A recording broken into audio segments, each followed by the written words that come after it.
ಓಂ ನಮಃ ಶಿವಾಯ್. ಭಾರತ್ ಮಾತಾ ಶಿವಶಕ್ತಿ ಅವತಾರ್ ಪಿತಾಶ್ರೀ ಬ್ರಹ್ಮ ಬಾಬಾರವರ ವಾಣಿ. ಓಂ. ಪಿತಾಶ್ರೀ ಶಿವ ತಂದೆಯ ನೆನಪಿದೆಯೇ? ಮುರಳಿಯ ದಿನಾಂಕ 7/7/2026. ಪ್ರಾತಃ ಕ್ಲಾಸ್ ರಿವೈಸ್ ಕೋರ್ಸ್ 1/3/2020. ಓಂ ನಮಃ ಶಿವಾಯ್. ವಿಶ್ವ ಪರಿವರ್ತಕ ಮಕ್ಕಳೇ, ಈ ಸಮಯದಲ್ಲಿ ಮಕ್ಕಳ ಮುಂದೆ ಎರಡು ಬದಿಗಳಿವೆ, ತಂದೆ ಮತ್ತು ಧನ ಅಂದರೆ ಹಣ. ಈ ಸಮಯದಲ್ಲಿ ಎರಡು ಸಂಘರ್ಷದಲ್ಲಿವೆ. ಆದರೆ ಬುದ್ಧಿಯಲ್ಲಿ ನೆನಪಿಡಿ, ಹಣವು ವಿನಾಶಕಾರಿ ಮತ್ತು ತಂದೆ ಇದ್ದರು ಮತ್ತು ಸದಾ ಇರುತ್ತಾರೆ. ಹಾಗಾದರೆ ಯಾವುದನ್ನು ಪ್ರೀತಿಸಬೇಕು ಎಂದು ನೀವೇ ನೋಡಿ. ಓಂ ನಮಃ ಶಿವಾಯ್. ಆ ಸಮಯದ ಉಳಿತಾಯ ಡ್ರಾಮಾ ಎಷ್ಟು ಅದ್ಭುತವಾಗಿತ್ತು, ಎಂತಹ ಸಿಸ್ಟಮ್ ಮಾಡಲಾಗಿತ್ತು. ಪ್ರತಿಯೊಬ್ಬ ಮಗು ನಿಶ್ಚಯ ಬುದ್ಧಿ. ಈಗಂತೂ ಪದೇ ಪದೇ ಹೇಳುತ್ತಾರೆ, ಬಾಬಾ ಇದ್ದಾರೆ. ಇಲ್ಲ, ಪದೇ ಪದೇ ಇಲ್ಲಿ ಅಲ್ಲಿ ಗೋಲಾಕಾರವಾಗಿ ಸುತ್ತುತ್ತಿದ್ದಾರೆ. ಇದು ನೋಡಿ, ಇದನ್ನು ನಿಶ್ಚಯ ಬುದ್ಧಿ ಗುರುತು ಎನ್ನಲಾಗುತ್ತದೆಯೇ? ಆ ಕಾಲದಲ್ಲಿ ತಂದೆಯು ಅಥವಾ ನಾವು ಎಂದಿಗೂ ಯಾವುದೇ ಮಗುವಿಗೆ ಹೀಗೆ ಹೇಳಲಿಲ್ಲ, ಮಗುವೆ ಆ ಮಂದಿರಕ್ಕೆ ಹೋಗಬೇಡ, ಅದರಲ್ಲಿ ಹೋಗಬೇಡ, ಇಲ್ಲಿ ಹೋಗಬೇಡ ಎಂದು. ತಂದೆಯೇ ಸ್ವಯಂ ಕಳುಹಿಸುತ್ತಿದ್ದರು. ಏಕೆ ಕಳುಹಿಸುತ್ತಿದ್ದರು? ಕಾರಣವೇನು ಗೊತ್ತೇ? ಈಗ ದೊಡ್ಡ ಕಾರಣವೆಂದರೆ, ಮಕ್ಕಳಿಗೆ ತಂದೆಯ ಮೇಲೆ ಎಷ್ಟು ನಿಶ್ಚಯವಿದೆ ಎಂದು. ಲೌಕಿಕ ಮಗುವಾಗಿದ್ದರೆ ಜಾರಿ ಹೋಗುತ್ತಾನೆ ಮತ್ತು ನಿಶ್ಚಯ ಬುದ್ಧಿಯಾಗಿದ್ದರೆ ಸ್ಥಿರವಾಗಿರುತ್ತಾನೆ. ಎರಡನೇ ಕಾರಣವೆಂದರೆ, ಹೋಗಿ ನೋಡಿ ಬನ್ನಿ ಮಕ್ಕಳೇ. ನಿಮ್ಮ ತಂದೆಯಂತೆ ಯಾರಾದರೂ ಜ್ಞಾನವನ್ನು ಹೇಳಬಲ್ಲರೆ? ಪರೀಕ್ಷಿಸಿ ಬನ್ನಿ. ಎಷ್ಟೇ ಆಕ್ಟಿಂಗ್ ಮಾಡಿದರೂ, ಅವರ ವಾಯ್ಸ್ ಅನ್ನ ನಕಲು ಮಾಡಿದರೂ, ತಂದೆಯ ಪ್ರೀತಿಯನ್ನು ಯಾರಾದರೂ ಕಾಪಿ ಮಾಡಿ ತೋರಿಸಲಿ. ಕೆಲವೊಮ್ಮೆ ತಂದೆಯ ಬಗ್ಗೆ ಹೇಳುತ್ತಿದ್ದರು, ಅರೆ ಬಾಬಾ ಅಫಿಷಿಯಲ್ ಆಗಿ ಸೂಚನೆ ಕೊಟ್ಟರು. ಆದರೆ ಆ ಸೂಚನೆಯಲ್ಲೂ ಏನಿತ್ತು? ಪ್ರೀತಿ ಇತ್ತು. ಪ್ರೀತಿ ಎಂದರೆ ಮಕ್ಕಳೇ, ನಿಮ್ಮ ತಂದೆಯನ್ನು ಗುರುತಿಸಿ. ಈಗಲೂ ಬಾಬಾ ಹೇಳುತ್ತಾರೆ, ತಂದೆಯನ್ನು ವ್ಯವಸ್ಥೆಗೆ ಕಟ್ಟಬೇಡಿ, ತಂದೆಯನ್ನು ಯಾವುದೇ ಶರೀರಕ್ಕೆ ಕಟ್ಟಬೇಡಿ, ತಂದೆಯನ್ನು ವಿಜ್ಞಾನದ ಸಾಧನಗಳಿಗೆ ಕಟ್ಟಬೇಡಿ. ಏಕೆಂದರೆ ಅವರು ತಂದೆ, ಅವರು ಪರಮಪಿತ ಪರಮಾತ್ಮ. ಅವರೊಂದಿಗೆ ಕಟ್ಟಬೇಡಿ. ಸಾಧನಗಳನ್ನು ತಂದೆ ಸೃಷ್ಟಿಸಿದ್ದಾರೆ, ಸಾಧನಗಳು ತಂದೆಯನ್ನು ಸೃಷ್ಟಿಸಿಲ್ಲ. ಹೀಗೆ ಏಕೆ ಅರ್ಥ ಮಾಡಿಕೊಳ್ಳುವುದಿಲ್ಲ? ತಂದೆ ಯಾರನ್ನು ಸೃಷ್ಟಿಸಿದರು? ಸಂಸಾರವನ್ನು ಸೃಷ್ಟಿಸಿದರು, ಸೃಷ್ಟಿಯನ್ನು ಸೃಷ್ಟಿಸಿದರು.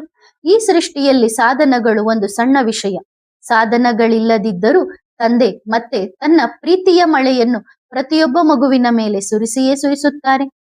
ತಂದೆ ಯಾವುದೇ ಸಾಧನದ ವಶದಲ್ಲಿಲ್ಲ, ಸರಿತಾನೆ? ಈ ಸಮಯದಲ್ಲಿ ಯಾರು ತಂದೆಯನ್ನು ಗುರುತಿಸಿದರೋ ಅವರೇ ಮಾಲೀಕರಾದರು. ಮತ್ತು ಯಾರು ಮಾನ್ ಶಾನ್ ದೇಹಾಭಿಮಾನದಲ್ಲಿ ಉಳಿದರೋ ಅವರ ಪಾತ್ರವನ್ನು ಅವರೇ ಮಾಡಿಕೊಂಡಿದ್ದಾರೆ. ನಂತರ ಅವರಿಗೆ ಏನೂ ಹೇಳಲಾಗುವುದಿಲ್ಲ. ತಂದೆ ಯಾರ ಭಾಗ್ಯವನ್ನು ರೂಪಿಸುತ್ತಾರೆ? ತಂದೆ ಆ ಮಗುವಿನ ಭಾಗ್ಯವನ್ನು ರೂಪಿಸುತ್ತಾರೆ. ಯಾವ ಮಗು ಬಂದು ಹೇಳುತ್ತದೆಯೋ, ಬಾಬಾ ಈಗ ನನಗೆ ಏನೂ ಬರೆಯಲು ಬರುತ್ತಿಲ್ಲ, ನಾನು ಚಿಕ್ಕ ಮಗು ಅಲ್ಲವೇ? ನೀವು ಕುಳಿತುಕೊಳ್ಳಿ, ನನಗೆ ಬರೆಯುವುದನ್ನು ಕಲಿಸಿ. ನಾನು ನನ್ನ ಭಾಗ್ಯವನ್ನು ಹೇಗೆ ಬರೆಯಲಿ? ನನಗೆ ವಿಧಾನವನ್ನು ತಿಳಿಸಿ. ಆಗ ತಂದೆ ಏನು ಹೇಳುತ್ತಾರೆ? ಬನ್ನಿ ಮಕ್ಕಳೇ, ನನ್ನ ಮಡಿಲಲ್ಲಿ ಕುಳಿತುಕೊಳ್ಳಿ, ನಾನು ನಿಮ್ಮ ಕೈ ಹಿಡಿದು ನಿಮ್ಮ ಭಾಗ್ಯವನ್ನು ಬರೆಸುತ್ತೇನೆ. ಇದನ್ನೇ ಹೇಳುತ್ತಾರಲ್ಲವೇ? ಒಳ್ಳೆಯದು. ನಂತರ ಎರಡನೇ ವಿಷಯ, ಇನ್ನೊಬ್ಬ ಮಗು ಹೇಳುತ್ತಾನೆ, ನನಗೆ ನಿಮ್ಮ ಅವಶ್ಯಕತೆ ಇಲ್ಲ, ನನಗೆ ಅರ್ಥವಾಗುತ್ತದೆ. ಇಷ್ಟು ಸಮಯವಾಯಿತು, ನನಗೆ ಬರೆಯಲು ಬರುವುದಿಲ್ಲವೇ? ನಾನು ಇಷ್ಟು ದೊಡ್ಡವನಾಗಿದ್ದೇನೆ, ಇಷ್ಟು ದೊಡ್ಡವರಿಗೆ ಜ್ಞಾನ ಹೇಳುತ್ತೇನೆ, ನಾನು ನನ್ನ ಭಾಗ್ಯವನ್ನು ನಾನೇ ರೂಪಿಸಿಕೊಳ್ಳುತ್ತೇನೆ ಎನ್ನುತ್ತಾರೆ. ಅಂತವರು ತಂದೆಯನ್ನು ದೂರ ತಳ್ಳಿ ಹೋಗುತ್ತಾರೆ. ತಂದೆ ಹೇಳುತ್ತಾರೆ, ಒಳ್ಳೆಯದು ಮಕ್ಕಳೇ, ನೀವು ಬಹಳ ಬುದ್ಧಿವಂತರಾಗಿದ್ದೀರಿ, ಬಹಳ ದೊಡ್ಡ ಮಕ್ಕಳಾಗಿದ್ದೀರಿ. ಹೌದು, ನೀವು ತಂದೆಗಿಂತಲೂ ಹೆಚ್ಚು ಬುದ್ಧಿವಂತರಾಗಿದ್ದೀರಿ. ತಂದೆಗೆ ಸ್ವಲ್ಪ ಬುದ್ಧಿ ಇದೆ ಅಷ್ಟೇ, ಹೆಚ್ಚಿಲ್ಲ. ಒಳ್ಳೆಯದು, ಇದು ಬಹಳ ಒಳ್ಳೆಯ ವಿಷಯವಾಯಿತು ಅಲ್ಲವೇ? ಹೋಗಿ ನಿಮ್ಮ ಭಾಗ್ಯವನ್ನು ನೀವೇ ಬರೆದುಕೊಳ್ಳಿರಿ. ಈಗ ತಂದೆ ಆ ಮಕ್ಕಳ ಭಾಗ್ಯ ಬರೆಯುತ್ತಾರೆ. ಯಾವ ಮಕ್ಕಳ ಭಾಗ್ಯ ಅಂದರೆ, ಯಾರು ಹೇಳುತ್ತಾರೋ, ಬಾಬಾ ಈಗಲೂ ನಾನು ಚಿಕ್ಕ ಮಗು, ನನಗೆ 20 ವರ್ಷಗಳಾಗಿವೆ, ಆದರೆ ಎಲ್ಲೋ ಸ್ವಲ್ಪ ಗೊಂದಲಕ್ಕೀಡಾಗುತ್ತೇನೆ. ಅದಕ್ಕಾಗಿಯೇ ನೀವಿದ್ದೀರಲ್ಲ, ನನ್ನ ಜೊತೆ ನಿಭಾಯಿಸುವವರು. ಇದು ನೋಡಿ ಬಾಬಾ, ನೀವು ನನ್ನ ಕೈ ಹಿಡಿದು ನನ್ನ ಭಾಗ್ಯ ಬರೆಯುವುದನ್ನು ಕಲಿಸಿ. ನೀವು ನನಗೆ ಕಲಿಸಿದರೆ ನಾನು ಕಲಿಯುತ್ತೇನೆ. ಯಾರು ತಂದೆಯ ಮಡಿಲಲ್ಲಿ ಕುಳಿತುಕೊಳ್ಳುತ್ತಾರೋ ಮತ್ತು ತಂದೆ ಯಾರ ಭಾಗ್ಯವನ್ನು ಬರೆಯುತ್ತಾರೋ ಅವರನ್ನು ಭಾಗ್ಯವಂತ ಆತ್ಮ ಎನ್ನಲಾಗುತ್ತದೆ. ಭಾಗ್ಯವಂತ ಏಕೆ? ಕಾರಣ ತಿಳಿಸಬೇಕೇ? ಯಾರ ಭಾಗ್ಯವನ್ನು ಸ್ವಯಂ ಭಾಗ್ಯವಿದಾತನೇ ಬರೆಯುತ್ತಾನೋ ಅವರನ್ನು ಭಾಗ್ಯವಂತ ಆತ್ಮ ಎನ್ನಲಾಗುತ್ತದೆ. ಹಾಗಾದರೆ ಚಿಕ್ಕ ಚಿಕ್ಕ ಮಕ್ಕಳಾಗಿ ಬಿಡಿ. ಬಾಬಾ ನಾನು ಚಿಕ್ಕ ಮಗು, ನಾನು ನಿಮ್ಮ ಮಡಿಲಲ್ಲಿ ಕುಳಿತು ಬರೆಯುತ್ತೇನೆ, ನನಗೆ ಬುದ್ಧಿವಂತನಾಗುವುದೇ ಬೇಡ, ಬುದ್ಧಿವಂತನಾದವನು ತಂದೆಯಿಂದ 10 ಅಡಿ ದೂರವಿರುತ್ತಾನೆ. ಬುದ್ಧಿವಂತ ಏನು ಮಾಡುತ್ತಾನೆ ನೋಡಿ, ನನ್ನ ಹತ್ತಿರ ಒಳ್ಳೆಯ ಪೆನ್ ಇದೆ, ನಿಮ್ಮ ಹತ್ತಿರ ಒಳ್ಳೆಯ ಪೆನ್ ಕೂಡ ಇಲ್ಲ. ಬಾಬಾ, ನನ್ನ ಹತ್ತಿರ ಒಳ್ಳೆಯ ಇಂಕ್ ಇದೆ, ನಿಮ್ಮ ಹತ್ತಿರ ಏನಿದೆ? ಏನೂ ಇಲ್ಲ. ಅಂದರೆ ಆ ಮಗು ಸಾಧನಗಳಲ್ಲಿ ಸಿಲುಕಿ ಏನು ಹೇಳುತ್ತಿದ್ದಾನೆ? ನಮ್ಮ ಹತ್ತಿರ ಇದಿದೆ, ನಿಮ್ಮ ಹತ್ತಿರ ಅದು ಇಲ್ಲ, ಇದು ಇಲ್ಲ. ಆದರೆ ಇದು ಅರ್ಥ ಮಾಡಿಕೊಳ್ಳಬೇಕು. ಅಂದರೆ ಈ ಚಿಕ್ಕ ಚಿಕ್ಕ ಸಾಧನಗಳಿವೆಲ್ಲ, ಅವುಗಳನ್ನು ರಚಿಸಿದ ಕಲಾಕಾರ ನನ್ನ ಹತ್ತಿರ ಇದ್ದಾರೆ. ಅವರು ಎಂತಹ ಕಲಾಕಾರ ಎಂದರೆ ಅವರು ನಿಮ್ಮ ಪರೀಕ್ಷೆ ತೆಗೆದುಕೊಳ್ಳುತ್ತಿದ್ದಾರೆ. ಸಣ್ಣ ಪೆನ್ನು ಇದೆ, ಸಣ್ಣ ಸಾಧನವಿದೆ, ಮುರಿದು ಹೋದರೆ ನಂತರ ಏನಾಗುತ್ತದೆ? ಬುದ್ಧಿವಂತ ಮಗುವಿನ ಪೆನ್ನು ಮುರಿದು ಹೋದರೆ, ಹಾಳಾದರೆ ಅವನು ನಂತರ ಅಳುತ್ತಾನೆ. ತನ್ನ ಪೆನ್ನು ಸದಾಕಾಲ ಇರುತ್ತದೆ, ಏಕೆಂದರೆ ಅದು ಒರಿಜಿನಲ್. ಅರ್ಥವಾಯಿತೆ? ಯಾವುದು ಡೂಪ್ಲಿಕೇಟ್ ಇದೆಯೋ ಅದು ಸ್ವಲ್ಪ ಸಮಯದವರೆಗೆ ಮಾತ್ರ. ಅದು ಏನಾಗುತ್ತದೆ? ಡೂಪ್ಲಿಕೇಟ್ ಒಂದು ಸಮಯದಲ್ಲಿ ಹಾಳಾಗುತ್ತದೆ, ನಂತರ ಅಳುತ್ತಾನೆ. ನಾಚಿಕೆಯೂ ಆಗುತ್ತದೆ. ಎಷ್ಟು ನಾಚಿಕೆಯಾಗುತ್ತದೆ ಎಂದರೆ, ಅರೆ, ನಾನು ಎಂತಹ ತಪ್ಪು ಮಾಡಿದೆ, ಎಷ್ಟು ಮೂರ್ಖನಾಗಿ ಹೊರಗೆ ಬಂದೆ. ಯಾವ ಸಾಧನಗಳು ನಾಶ ಆಗಲಿವೆಯೋ ಅದರ ಮೇಲೆ ನಾನು ತಂದೆಗೆ ತಮಾಷೆ ಮಾಡಿದೆ. ಮತ್ತು ಯಾರು ತಂದೆಯ ಮಡಿಲಲ್ಲಿ ಕುಳಿತು ನಗುತ್ತಿದ್ದಾರೋ ಅವರಿಗೆ ಬುದ್ಧಿವಂತ ಎಂದು ಹೇಳುತ್ತಾನೆ. ನೀವು ಬುದ್ಧಿವಂತರು, ಈಗ ನೀವು ಕೆಳಗೆ ಇಳಿಯಿರಿ, ನೀವು ತಂದೆಯ ಮಡಿಲಿನಿಂದ ಕೆಳಗಿಳಿಯಿರಿ ಎಂದು ಹೇಳುತ್ತಾರೆ. ಆಗ ತಂದೆ ಹೇಳುತ್ತಾರೆ, ಇಲ್ಲ, ಇವನು ಇಲ್ಲೇ ಕುಳಿತಿರುತ್ತಾನೆ, ಏಕೆಂದರೆ ನೀವು ಮೊದಲು ಮೂಲೆಯಲ್ಲಿ ಹೋಗಿ ಏನು ಮಾಡುತ್ತಿದ್ದೀರಿ? ಒಂದು ಕಡೆ ಮೂಲೆಯಲ್ಲಿ ಹೋಗಿ ತಂದೆಯಿಂದ ದೂರ ಹೋಗಿ ಮಜಾ ಮಾಡುತ್ತಿದ್ದವರು ಈಗ ಲೈನಿನಲ್ಲಿ ನಿಂತುಕೊಳ್ಳಿ. ನಿಮ್ಮ ಸರದಿ ಬಂದಾಗ ನಿಮ್ಮನ್ನು ಮಡಿಲಿನಲ್ಲಿ ಕೂರಿಸಿಕೊಳ್ಳುತ್ತೇವೆ. ನೀವು ಜಗತ್ತಿನ ಬಹಳ ಸುಖ ಅನುಭವಿಸಿದ್ದೀರಲ್ಲ, ತಂದೆಯನ್ನು ಬಿಟ್ಟು ಹೊರಗಿನ ಸುಖದಲ್ಲಿದ್ದೀರಿ. ನಿಮಗೆ ಸುಖ ಸಿಕ್ಕಿದೆ, ಏಕೆಂದರೆ ತಂದೆ ಮೊದಲು ನಿಮ್ಮ ಹತ್ತಿರವೇ ನಿಮ್ಮ ಭಾಗ್ಯವನ್ನು ಬರೆಯಲು ಬಂದಿದ್ದರು. ಬನ್ನಿ, ನಾನು ಬರೆಸುತ್ತೇನೆ ಎಂದು. ನೀವು ಬೇಡ ಎಂದಿರಿ. ಪದೇ ಪದೇ ಅವಕಾಶ ಸಿಗುವುದಿಲ್ಲ, ಒಂದು ಸಾರಿ ಅವಕಾಶ ಸಿಗುತ್ತದೆ. ಸರಿ ತಾನೆ ಮಕ್ಕಳೇ? ಈಗ ಶಬ್ದಗಳನ್ನಲ್ಲ, ಭಾವನೆಯನ್ನು ನೋಡಿ. ಇಲ್ಲಿಯವರೆಗೆ ತಂದೆ ಏನು ಹೇಳಿದ್ದಾರೋ ಶಬ್ದಗಳನ್ನಲ್ಲ, ಭಾವನೆಯನ್ನು ಓದಿ. ಸರಿ ತಾನೆ? ಬಹಳ ಮಜಾ ಬಂತಲ್ಲವೇ? ನೀವು ಮಕ್ಕಳು ಯಾರ ಮಡಿಲಿನಲ್ಲಿ ಆಡುತ್ತಿದ್ದೀರಿ? ಮಕ್ಕಳು ಹೇಳಿದರು, ಬಾಪ್ದಾದರವರ ಮಡಿಲಿನಲ್ಲಿ. ತಂದೆ ನಿಮ್ಮ ಭಾಗ್ಯವನ್ನು ರೂಪಿಸುತ್ತಿದ್ದಾರೆ, ಹೌದಲ್ಲವೇ? ಕೆಲವು ಮಕ್ಕಳು ಯಾರನ್ನಾದರೂ ಬಲವಂತವಾಗಿ ಹಿಡಿದು ತರುತ್ತಾರೆ. ಹೇಳುತ್ತಾರೆ, ಬಾಬಾ, ಇವರನ್ನು 2 ನಿಮಿಷ ಕೂರಿಸಿಕೊಳ್ಳಿ.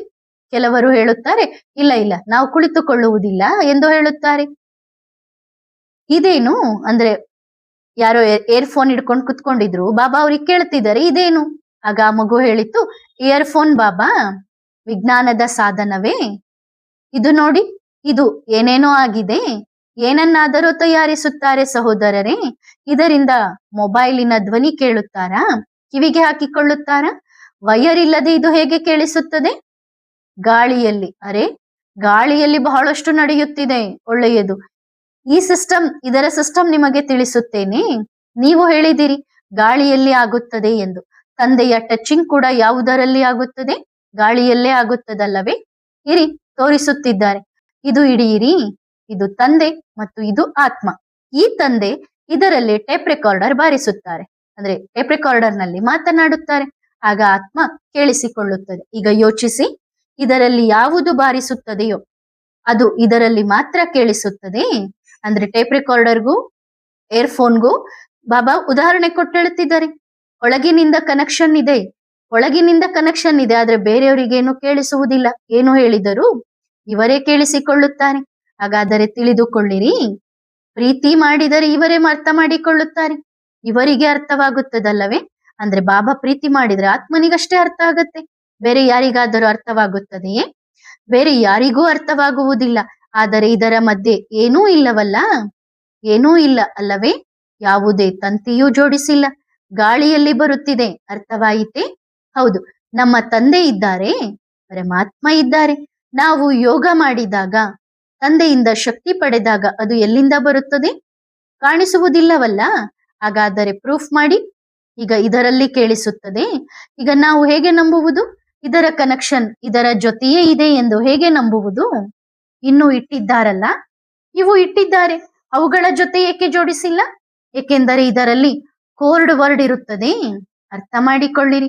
ಆತ್ಮನಿಗೆ ಪರಮಾತ್ಮನನ್ನು ಭೇಟಿಯಾಗಲು ಸರಿಯಾದ ಕೋರ್ಡ್ ವರ್ಡ್ ತಿಳಿಯದಿದ್ದರೆ ಅದು ಮೂರ್ಖತನವಾಗುತ್ತದೆ. ಹೇಗೆ ಇದರ ಧ್ವನಿ ಗಾಳಿಯಲ್ಲಿ ಬರುತ್ತದೆಯೋ ಹಾಗೆಯೇ ಬಾಬಾರವರ ಶಕ್ತಿ ಹೀಗೆ ಬರುತ್ತದೆ. ಹೀಗೆ ಬಾಬಾ ಮಾತನಾಡುತ್ತಾರೆ, ನಾವು ಕೇಳಿಸಿಕೊಳ್ಳುತ್ತೇವೆ. ಏಕೆಂದರೆ ಅವರು ನಮಗೆ ಮಾತ್ರ ತಮ್ಮ ಕೋಡ್ ವರ್ಡ್ ನೀಡಿದ್ದಾರೆ, ಬೇರೆ ಯಾರಿಗೂ ನೀಡಿಲ್ಲ. ಹೌದಲ್ಲವೇ? ಕೋಡ್ ವರ್ಡ್ ಸಿಕ್ಕಿದೆ ಅಲ್ಲವೇ? ಕೋಡ್ ವರ್ಡ್ ನಿಮಗೆ ಪೂರ್ತಿ ಕೋಡ್ ವರ್ಡ್ ತಯಾರಿಸುವವರೇ ಸಿಕ್ಕಿದ್ದಾರೆ. ಸಿಸ್ಟಮ್ ಅರ್ಥವಾಯಿತೆ? ಇದು ನೋಡಿ, ಹೀಗೆಯೇ ನಮ್ಮ ತಂದೆ ಇದ್ದಾರೆ, ಗಾಳಿಯಂತೆ ಬರುತ್ತಾರೆ ಮತ್ತು ಹೊರಟು ಹೋಗುತ್ತಾರೆ. ಯಾರೋ ಹೇಳುತ್ತಾರೆ, ಏನಾಯಿತು? ಇದೇನಾಗಿತ್ತು? ತಂದೆಯಾಗಿದ್ದಾರೆ, ಹೀಗೆ ಹೇಗೆ ಸಾಧ್ಯ? ಸಾಧ್ಯವಿದೆ. ನಿಮಗೆ ಅರ್ಥವಾಗಲಿಲ್ಲ, ಅಷ್ಟು ಅರ್ಥ ಮಾಡಿಕೊಳ್ಳುವ ಸಮಯ ಬರಲಿಲ್ಲ. ನಿಮ್ಮ ಕೋಡ್ ವರ್ಡ್ ಫೇಲ್ ಆಗಿದೆ, ನೀವು ಸರಿಯಾಗಿ ಹಚ್ಚಿಲ್ಲ, ಸರಿಯಾದ ನಂಬರ್ ಬಂದಿಲ್ಲ, ಆದ್ದರಿಂದ ನಿಮಗೆ ಸರಿಯಾದ ಕನೆಕ್ಷನ್ ಸಿಗಲಿಲ್ಲ. ಅದು ಅವರ ತಪ್ಪಲ್ಲ, ತಪ್ಪು ನಿಮ್ಮದು.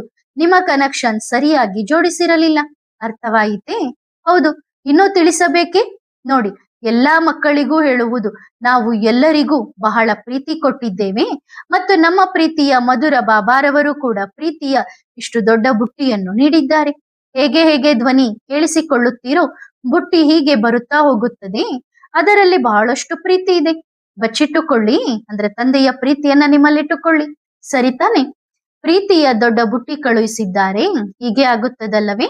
ಹೇಗೆ ಬುಟ್ಟಿ ಹಿಡಿದು ತೋಟಕ್ಕೆ ಹೋಗುತ್ತಾರೋ, ತೋಟದಲ್ಲಿ ನಂತರ ಹೂಗಳನ್ನು ಕಿತ್ತು ಬುಟ್ಟಿಯಲ್ಲಿ ಇಡುತ್ತಾರೆ. ಎಷ್ಟು ಚೆನ್ನಾಗಿರುತ್ತದೆ. ನಾವು ಕೂಡ ಬಹಳ ಸಾರಿ ಹೀಗೆ ಮಾಡಿದ್ದೇವೆ.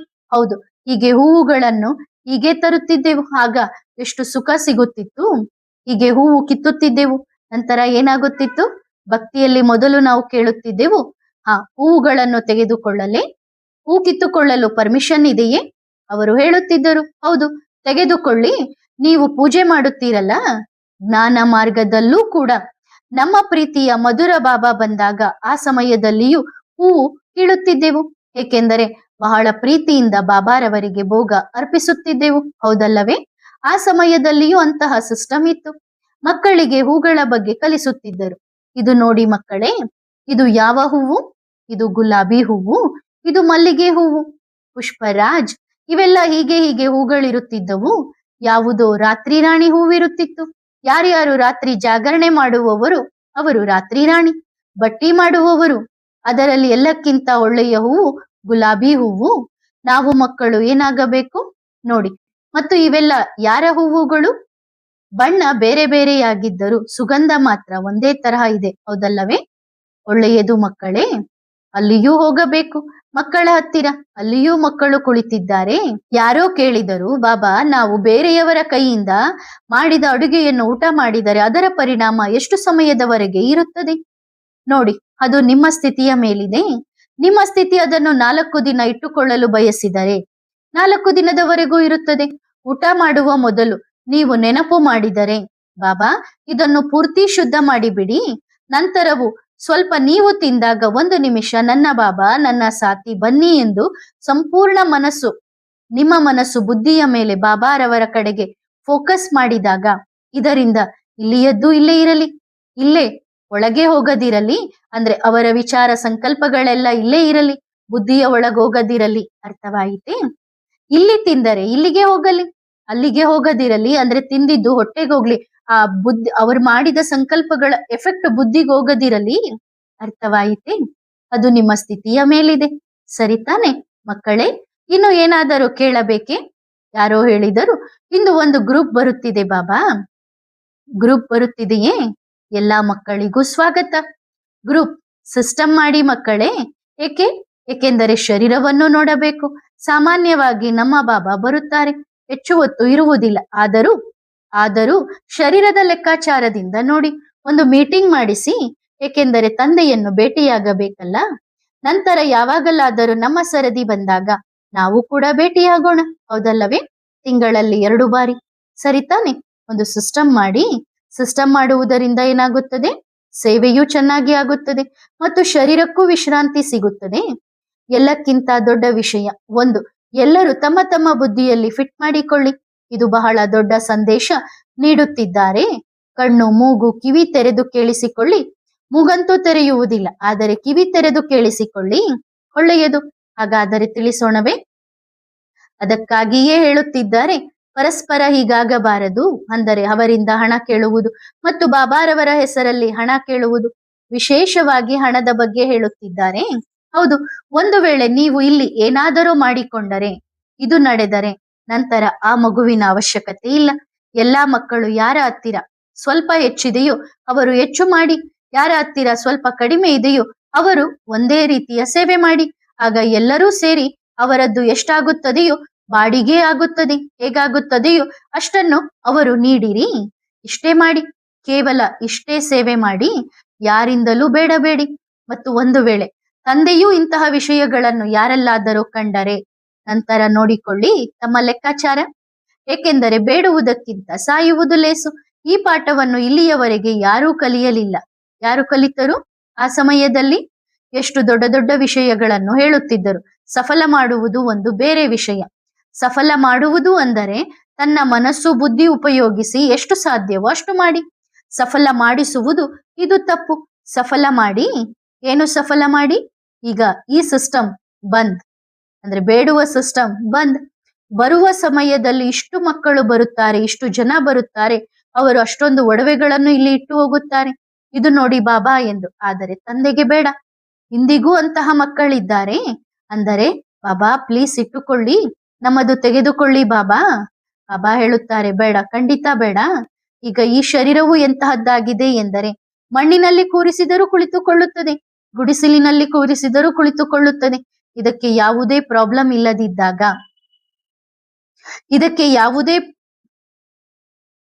ಇದಕ್ಕೆ ಯಾವುದೇ ಪ್ರಾಬ್ಲಮ್ ಇಲ್ಲದಿದ್ದಾಗ ಬೇರೆಯವರಿಗೇನು ಪ್ರಾಬ್ಲಮ್? ಕಾಡಿನಲ್ಲಿ ಕೂರಿಸಿದರೂ ಕಾಡಿನಲ್ಲಿ ಈ ರಥ ಕುಳಿತುಕೊಳ್ಳುತ್ತದೆ. ಹಾಗಾಗಿ ಸಿಸ್ಟಮ್ ಪ್ರಕಾರ ಒಟ್ಟಾಗಿ ಯಾವುದೇ ಮಗುವನ್ನು ಮಾಡಬಾರದು. ಈ ಸಮಯದಲ್ಲಿ ಮಕ್ಕಳ ಮುಂದೆ ಎರಡು ಬದಿಗಳಿವೆ, ಒಂದು ತಂದೆ ಮತ್ತೊಂದು ಹಣ. ಈ ಸಮಯದಲ್ಲಿ ಎರಡೂ ಸಂಘರ್ಷದಲ್ಲಿವೆ. ಬಾಬನ ಕಡೆಗೆ ಹೋಗೋದು, ಹಣದ ಕಡೆಗೆ ಹೋಗೋದು ಎಂದು ಸಂಘರ್ಷದಲ್ಲಿವೆ. ಆದರೆ ಬುದ್ಧಿಯಲ್ಲಿ ನೆನಪಿಟ್ಟುಕೊಳ್ಳಿ, ಹಣವು ವಿನಾಶಕಾರಿ ಮತ್ತು ತಂದೆ ಇದ್ದರು ಮತ್ತು ಸದಾ ಇರುತ್ತಾರೆ. ಹಾಗಾದರೆ ಯಾವುದನ್ನು ಪ್ರೀತಿಸಬೇಕು ಎಂದು ನೀವೇ ನೋಡಿ. ಹೌದು, ಪರಿಶ್ರಮದಿಂದ ಸಂಪಾದಿಸುತ್ತಿದ್ದರೆ ಮತ್ತು ಆ ವಸ್ತುವನ್ನು ಸೇವೆಯಲ್ಲಿ ತೊಡಗಿಸುತ್ತಿದ್ದರೆ ಸ್ವಲ್ಪ ಸ್ವಲ್ಪ ಹೇಗೆ ಸಾಧ್ಯವೋ ಹಾಗೆ, ಅದು ಒಂದು ಬೇರೆ ವಿಷಯ. ಅರ್ಥವಾಯಿತಲ್ಲವೇ?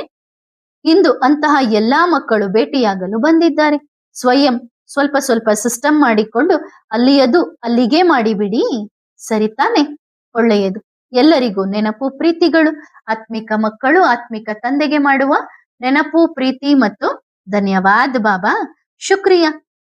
ಓಂ ನಮಃ ಶಿವಾಯ್. ವರದಾನ: ವಿಘ್ನ ವಿನಾಶಕ ಭವ. ಸದಾ ತಂದೆ ಮತ್ತು ಸೇವೆಯಲ್ಲಿ ಮಗ್ನರಾಗಿರುತ್ತೀರಾ? ಮಗ್ನತೆಯ ಗುರುತು ಏನಾಗಿರುತ್ತದೆ? ಸದಾ ವಿಘ್ನ ವಿನಾಶಕ. ಯಾವುದೇ ವಿಘ್ನವು ಅವರ ಲಗನನ್ನು ಅಳಿಸಲು ಸಾಧ್ಯವಿಲ್ಲ. ಯಾವುದೇ ಬಿರುಗಾಳಿಯು ಆ ಜಾಗೃತ ಜ್ಯೋತಿಯನ್ನು ಆರಿಸಲು ಸಾಧ್ಯವಿಲ್ಲ. ಹಾಗಾದರೆ ಅಂತಹ ಜಾಗೃತ ಜ್ಯೋತಿ ಅಖಂಡ ಜ್ಯೋತಿಯಾಗಿದ್ದೀರಾ? ತನ್ನ ಸ್ವರೂಪ ಜ್ಯೋತಿ, ತಂದೆಯೂ ಜ್ಯೋತಿ ಮತ್ತು ಮನೆಯೂ ಜ್ಯೋತಿ. ತತ್ವ: ಒಂದು ಜ್ಯೋತಿ ಎಂಬ ಶಬ್ದದ ಉಡುಗೊರೆಯನ್ನು ತೆಗೆದುಕೊಂಡು ಹೋದರೆ ಸಹಜವಾಗಿಯೇ ವಿಘ್ನ ವಿನಾಶಕರಾಗುತ್ತೀರಿ. ಒಳ್ಳೆಯದು. ಓಂ ನಮಃ ಶಿವಾಯ.